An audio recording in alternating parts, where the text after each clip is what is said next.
everybody, and welcome to John's Rants. I'm John Giardinelli.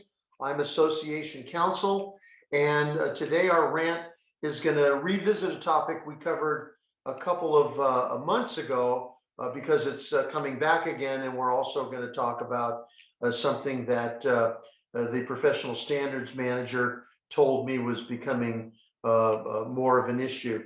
So I'm going to talk about that first.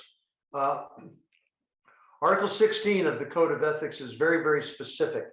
And that says essentially that a realtor will be guilty of unethical conduct that may lead to a fine up to $15,000 if they take any action to interfere with the exclusive representation of another realtor. Now, in California, exclusive representation is usually limited to the listing agent because we rarely see buyer's agents enter into an exclusive agreement, although that is certainly possible.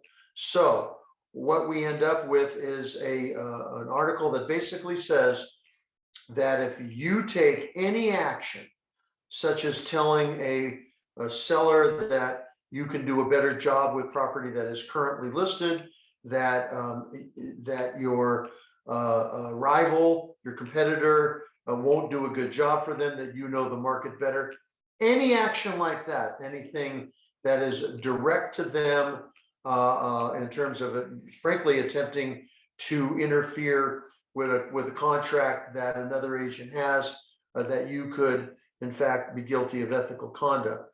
I would also point out that you could also be guilty of tortious interference with another person's economic contract, which is also a tort, and it may be a real problem for you. Additionally, you could be bringing a seller into some type of a conflict where they could be exposed to multiple commissions. Now, just so there's no misunderstanding, that doesn't mean you can't send out flyers, as long as you send them to everybody and not to a specific or targeted group that have already got a listing. You can do that. So if you're going to send out a general flyer to a particular tract of homes or a particular area, however you're going to do that, that's perfectly okay. And it is usually a good idea to put on there that if the property is currently listed with another agent, that they should avoid, that they should ignore your flyer. There's nothing that says that you cannot even enter into a contract that it commences on the day after the listing expires. You can do that. So if I have my property listed for sale, but and my listing is going to expire in a couple of weeks, you can enter into a contract now is set to commence. But if you take any action to interfere with the current agreement, that could be grounds for an ethical violation. And so you just need to be very careful, because the fines, although it technically could be as high as 15,000, these fines generally run in the thousands, and that does not include any damages that you would be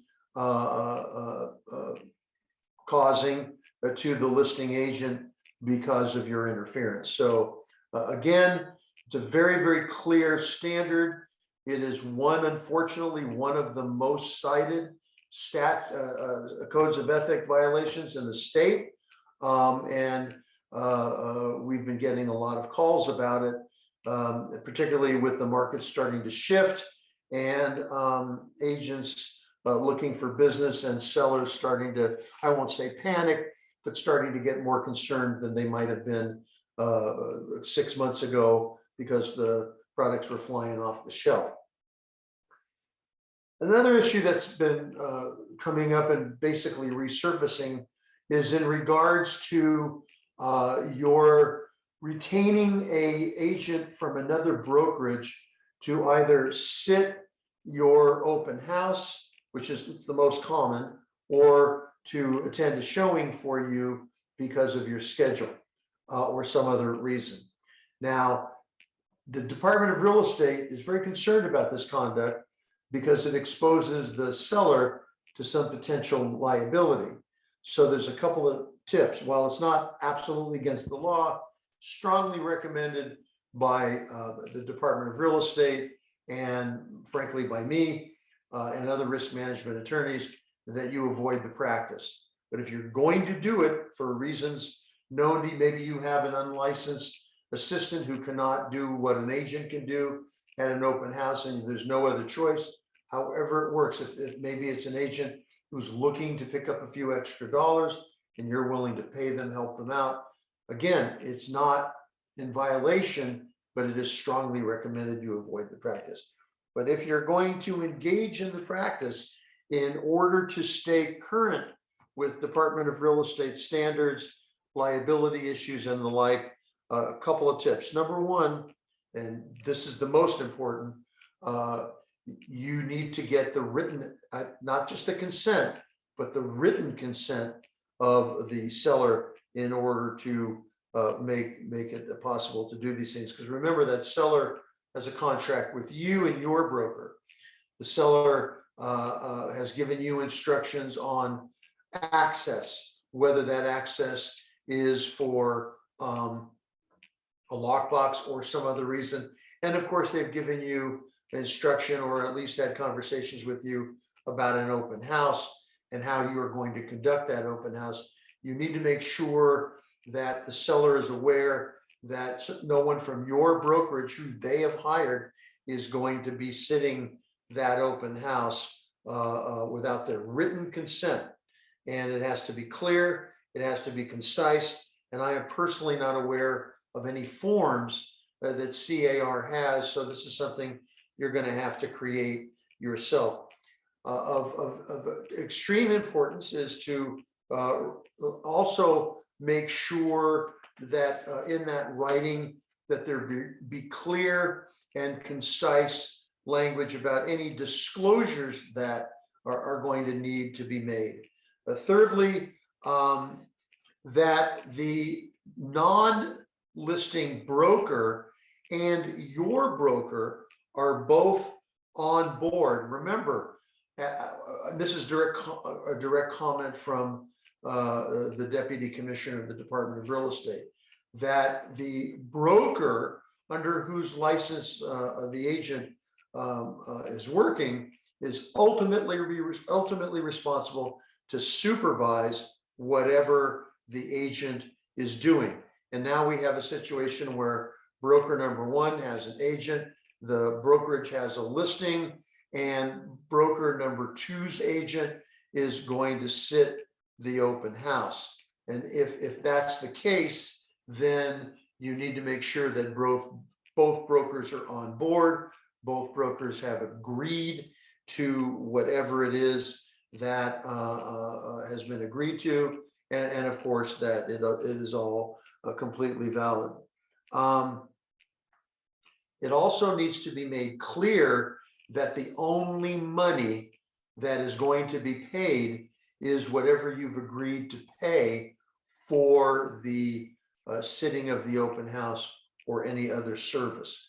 And the only way that the agent is going to receive any money is if, other than that money, is if they absolutely procure, as the rules and the MLS defines that term, the buyer who will ultimately purchase the property. So again, everything, agreements between the seller and the broker, agreements between the two brokers, all of that needs to be in writing, and the seller needs to be fully indemnified from any misrepresentations or other actions taken by agent number two. All right. Also, we've been told that we're seeing a lot of violations of sign laws. So a couple of issues that have come up: people putting signs, open house signs, any other kind of sign in the public right of way. Remember, in order to put a sign up on anyone's property, you must have a written agreement to do so. It doesn't have to be a listing agreement. People can actually give you permission separately to put signs on their property. But whatever it is, whether it's through the listing agreement or in some other manner, there needs to be permission. And of course, that permission in the public right-of-way is by virtue of whatever ordinance that particular jurisdiction has. So if you violate the local sign ordinance regarding signage in the public right-of-way, that could be not only a problem for you, because they could confiscate your signs, and they could actually send you a fine for violating code, but also you could be making it very bad for others, because we've had calls from jurisdictions saying, if your people don't start obeying the rules, we're going to change the rules and ban signs entirely in the public right-of-way, which is absolutely the right of the jurisdiction to do. It creates clutter. It creates safety concerns. And so you want to make sure that you're doing whatever it is.